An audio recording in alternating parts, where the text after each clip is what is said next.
I've recorded this a few times and it's gone over. It's 11:06. We want to get done at 11:10. So let's do this. This piece title, working title, is Meeting at the Juncture.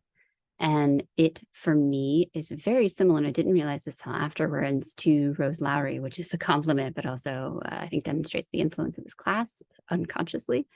So what I did is I had one child having a conversation. He would speak, leave space, speak, leave space, much like take pictures, leave space, take pictures, leave space. And then the other one would go back to those gaps and fill it in. Right. And so that you have these two moments kind of flittering, but I like this because it's the same. And I'm trying to make it continuous to seem as if it were a conversation that was flowing.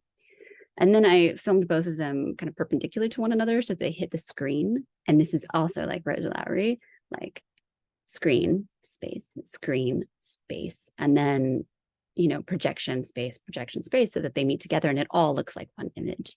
So it really echoes throughout. My process was risky. I think that I really love both Glitch Politics and Paul Chan's nod towards exploration. When something gets you excited, like you keep following that. So I did. In this instance, I was really fascinated by a crystal ball initially. Projectors and a crystal ball was like, what?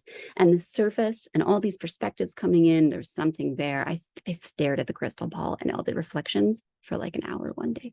Ultimately, it wasn't going to work out for the time and the resources that I had. So I kept messing with perspectives and I really came upon this screen solution that was also very interesting to me.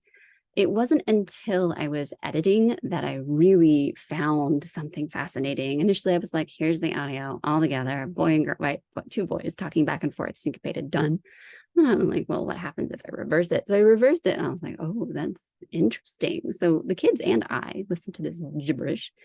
And then I was like, well, what if I did half and half? What if it was like a mirror where it was folded like the screen? And so I did reverse and then forward. I didn't think I would have this reaction, but when it went from backwards to forwards, it was so seamless, so just lovely. And I said, what, did you see that? I remember telling all of them, like, listen to this. This is so cool.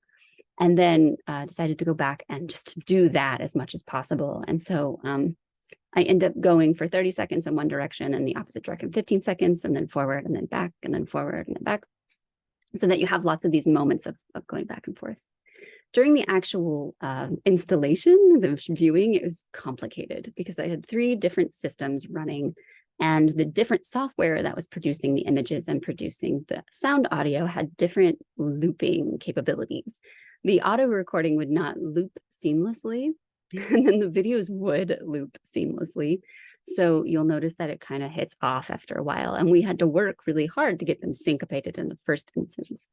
Moreover, I went for 3 minutes instead of 120. I apologize. It is looped and it's intended to keep going. So, but I'm sorry for going over a whole minute. For some reason, 120 in my head equated to 3 minutes. It's been a long quarter.